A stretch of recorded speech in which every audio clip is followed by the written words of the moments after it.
Buenas tardes, mi nombre es María Gemma Salvador, soy abogada y escritora y he publicado ya varios libros en diversas plataformas literarias como Amazon, eBay, La Casa del Libro, el FENAC y otras. También podéis encontrarme en redes sociales como Facebook, Twitter, Pinterest, LinkedIn, Instagram y ahora en mi canal de YouTube en el cual hago presentaciones de mis libros, hago audiolibros de novela histórica inédita que tenía, como La corte de Alejandro VI, El conquistador del mundo, sobre Alejandro Magno, y también hago reseñas de obras de grandes autores, como El retrato de Dorian Gray, de Oscar Wilde, El jugador de Fedor Dostoyevsky y otras obras que me hayan podido llamar la atención.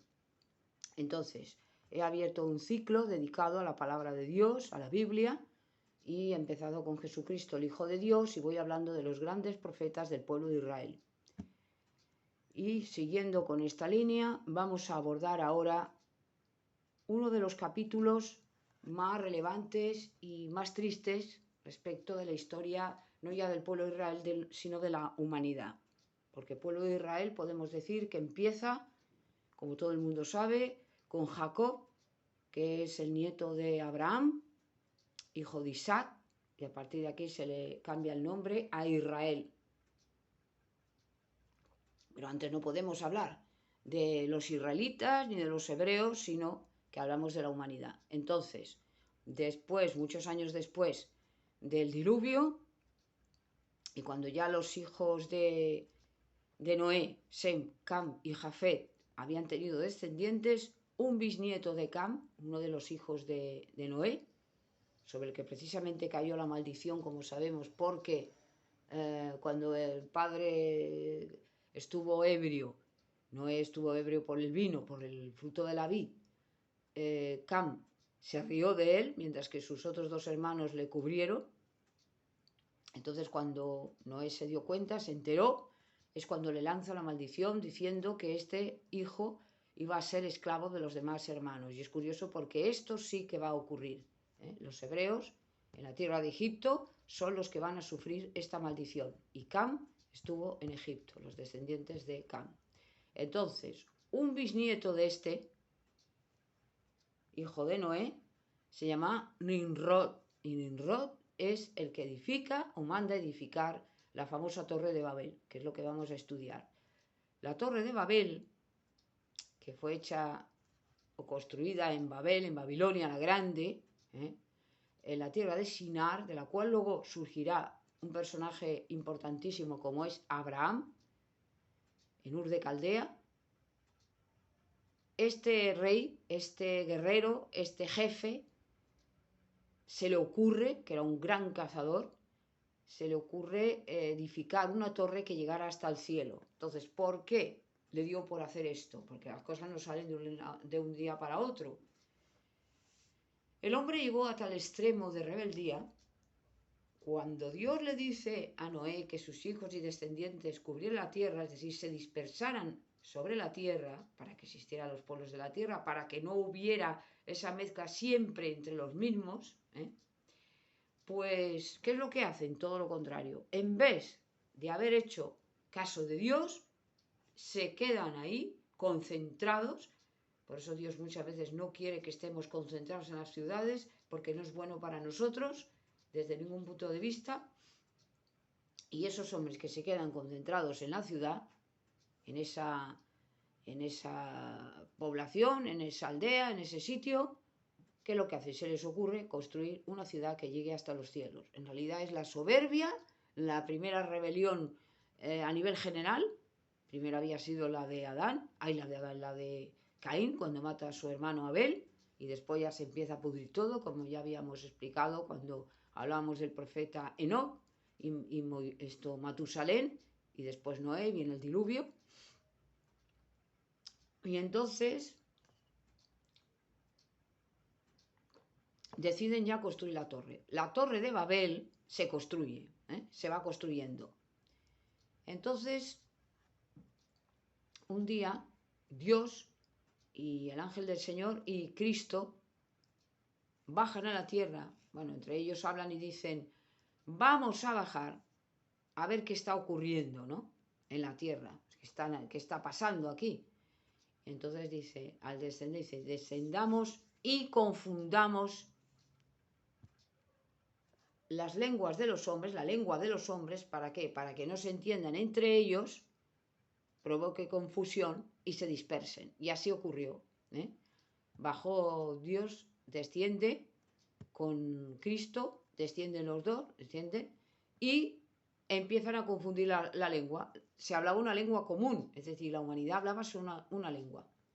Pero cuando es confundida, entonces sucede lo que Dios había dicho.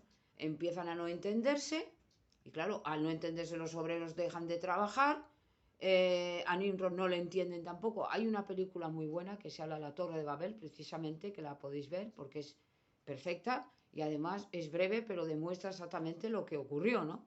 Se empezaron a no entender, se empezaron a ofuscar, y ahí es cuando Dios castiga la soberbia, esta rebeldía de un pueblo, y los dispersa, claro, se tienen que ir.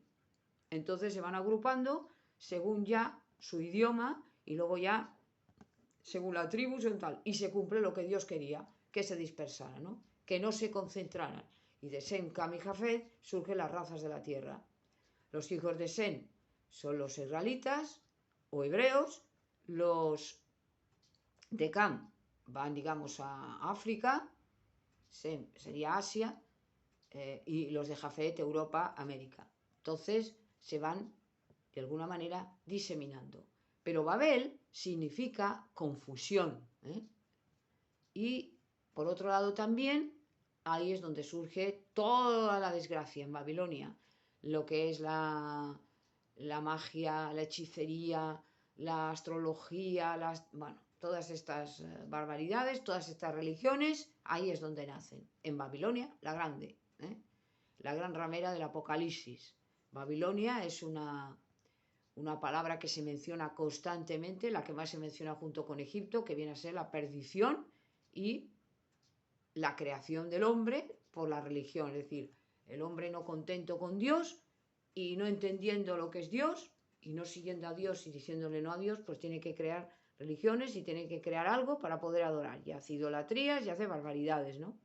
Y luego veremos cómo Dios castiga a esas ciudades que en realidad, cuando hablé de Abraham ya lo dije, Sodoma y Gomorra, pero es que había más ciudades, ¿no? Pero quizás estas son las más representativas, que estaban, digamos que en el sur, en la parte de lo que sería Judá, pero que han desaparecido completamente, ¿no? Calcinadas totalmente, y es curioso porque cuando se han hecho, digamos, descubrimientos y excavaciones arqueológicas, se ha visto que hay todavía en Sodoma y Gomorra, o las antiguas ruinas de Sodoma y Gomorra, surgen, como dentro del mar, surgen unos como una especie de árboles fosilizados. De esto me acuerdo perfectamente cuando lo he estudiado y lo he leído, ¿no?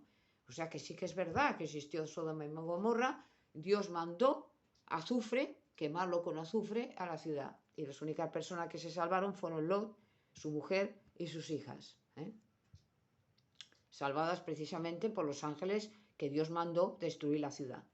Entonces, Babel ha quedado como ejemplo de confusión. De ahí surgen los idiomas. Por eso cuando preguntábamos ¿por qué existen tantos idiomas? Porque vinieron de ahí.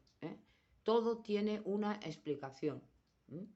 Por lo tanto, esta fue la historia de la famosa Torre de Babel, que existió efectivamente y que, bueno, se castigó la soberbia de este cazador de hombres y de fieras, que era Nimrod, un rey, un jefe muy soberbio, que dijo: yo llego hasta el cielo y asalto los cielos. Esto es un poco movido por Satanás, ¿no? Por Lucifer. Voy a asaltar los cielos y bueno, voy a hacer, bueno, eso es un poco como los rascacielos y todo eso, ¿no? Rascar los cielos.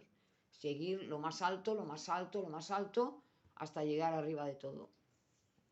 Es un poco el deseo del hombre de subir hasta arriba, ¿no? Pero bueno, esta es un poco la reflexión y no podemos decir nada más o mucho más de esta famosa Torre de Babel, que se menciona en la Biblia, aunque brevemente, por la importancia que va a tener, ¿no?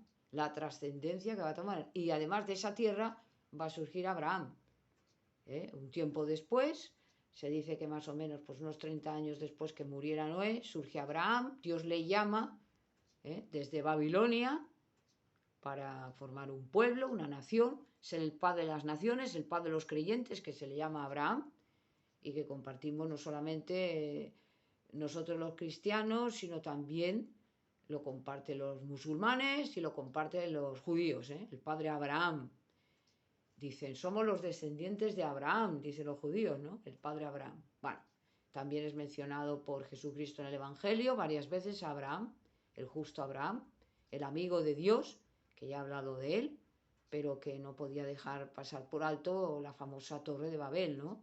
Y que viene a significar un poco la soberbia otra vez soberbia del hombre, que es castigada y rechazada por Dios, y que Dios efectivamente resiste a los soberbios. Bueno, pues esta es un poco la reflexión que he hecho de la famosa Torre de Babel. Gracias por escucharme.